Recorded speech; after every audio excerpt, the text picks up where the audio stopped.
In my last video, I talked about the lack of content surrounding Mortal Online 2, and why I wanted to start making more videos about the game, and I figured that there was probably no better place to start than talking about the biggest thing that's happened in Mortal Online 2 recently, and that's the new Sarduca patch. We've had some time to actually play it now. People have started figuring out like the kind of new meta, the economy, and the resources, and generally how the hell you're supposed to live out in that continent. And overall, I think that Sarduca has been generally positive, at least for me. But I think that there's some pretty obvious problems with it.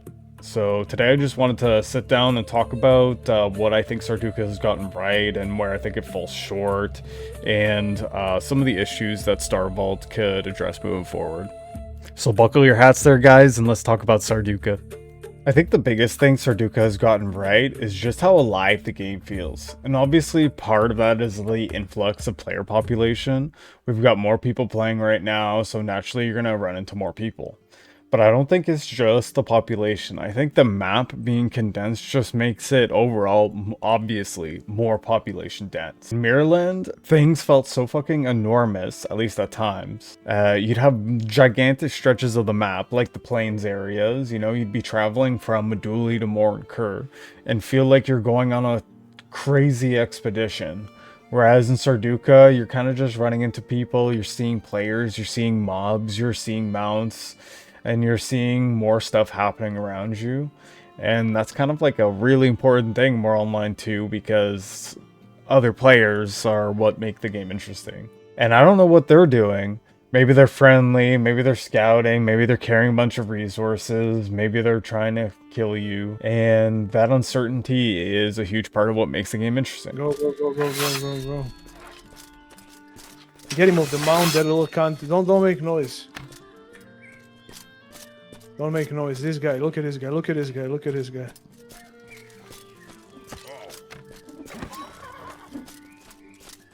There's a lot of them, boys. There's a lot of them, bro. Okay, it's okay. Another group. Criminals come, criminals come. Contact. Let's go, boys. Hit them hard. Let's go. In. Don't think. Hit the mages in the back! All in on the mages! I'm going on the pages. Pop all the clays, They're running. They're healing. I know this was added to the game prior to Sarduca launch, but I feel the need to mention it here. Way shrines. I actually really like this system. It's basically Mortal Online 2's version of a flight path, except naturally you have to be dead to use it. Due to the game's localized economies and full loot elements, that's just kind of how you want to design it, which is probably the most Mortal Online 2 solution imaginable, but it works for this game. If you somehow haven't seen this feature yet, it's basically just automating spear running in the game into a pseudo flight path from World of Warcraft, taking you from one way shrine to another. It eliminates like unnecessary active downtime, which is like a huge quality of life. You could just, you know, go from Beth Jetta to Belram, one click, and, you know, it's going to take you time to travel there, but you can walk away from the computer and do something in the meantime. Huge. Another thing I've actually really enjoyed is having to figure out the game all over again, at least in a new and fresh way. If you've played Mortal Online 2 for a long time, like I have, you kind of get into these routines. You know where the resources are, you know what you're farming, you know what food you're going to use, you know what materials you're going to buy, you have professions that you're invested in, or that you know that you want to invest in, and Sarduca kind of throws all that into a whole bucket of sea-doo. Suddenly you're going to figure out what the fuck's actually valuable here, and what materials do we want to stockpile, what weapons make sense, what food am I going to use, and what's actually worth selling. And I think that's kind of a change that probably feels good for a lot of veterans, and it kind of just disrupts like the established meta and the paradigm, and makes people have to figure things out all over again.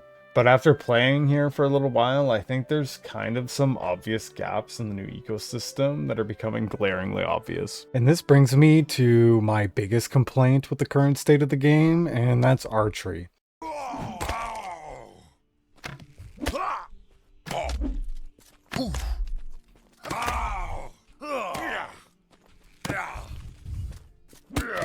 Dude, what the fuck? Yo, they need to remove bows. What was that?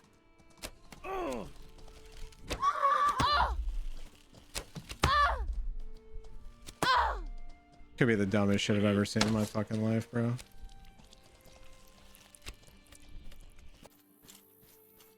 He's doing that on purpose, bro. That's 100% cheats. Now watch him hit every shot. Watch him hit every shot now. Yeah, that's cheats. 100%. That's 100% cheats. I'm dying to a cheater, bro. Oh, man. It's so annoying, bro. I think bows are just too strong right now.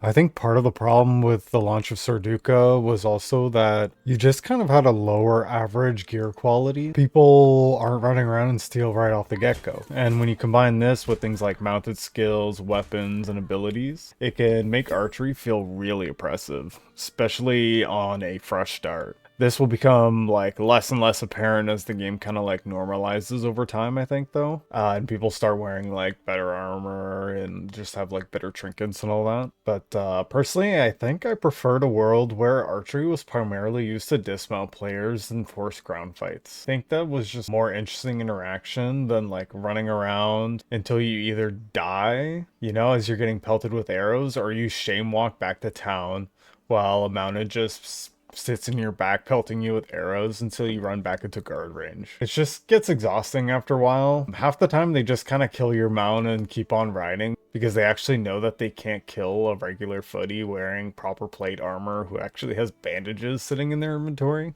And it makes a footy avoid the open world altogether, and you kind of just limit yourself to dueling and skirmishing in your stronghold and playing in dungeon, or you limit yourself to like an ambush only play style because you could fit in for a low cost of 150 points earthquake. So I think overall the game just felt healthier like 2 years ago when the open world just wasn't filled with a whole bunch of like these arcane archers and pet builds and all that kind of jazz. But that does come with a certain level of bias because I am a melee player at heart.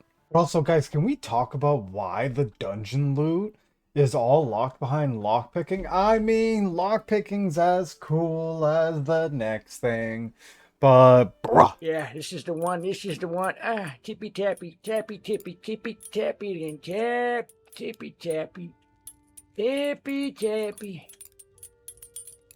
Fully torqued.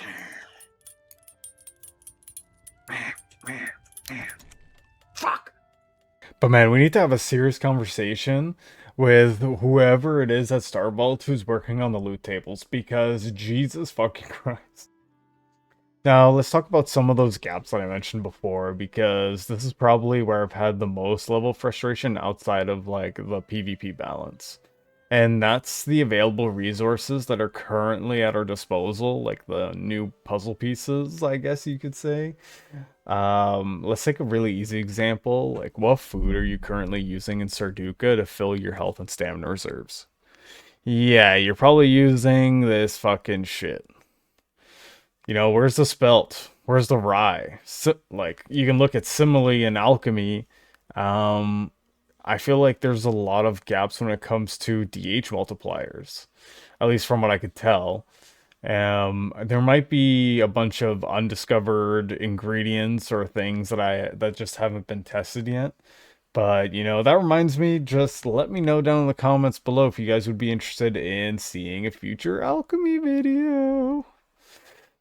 Now, of course, I would forgive, like, all the gaps in the game right now if once the bridge went up, it was kind of part of the design of the localized economy. Something that I think adds to this problem was probably the changes of leveling your lores in the game. If you don't know by now, they changed the skill range that lore books give you from 70 to 50 and made the per level experience requirement far greater than it used to be. I don't know about you guys, but I felt that one. Also, things like steel and jadeite are just at a premium right now because you don't really have those supplemental elements that are coming from lootables, like jadeites that you would loot in crates in Melisar's vault, or getting green steel from Rysars, and so on and so on. I don't think that changes to Brawn, at least like I'm assuming that the changes that they made to Brawn in the recent update was to try to close that gap, and I don't think it's quite enough.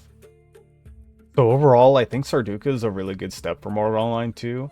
It's not perfect, there's definitely shit that needs fixing, but I think the most important thing is that it feels like Starvault has made some positive changes here.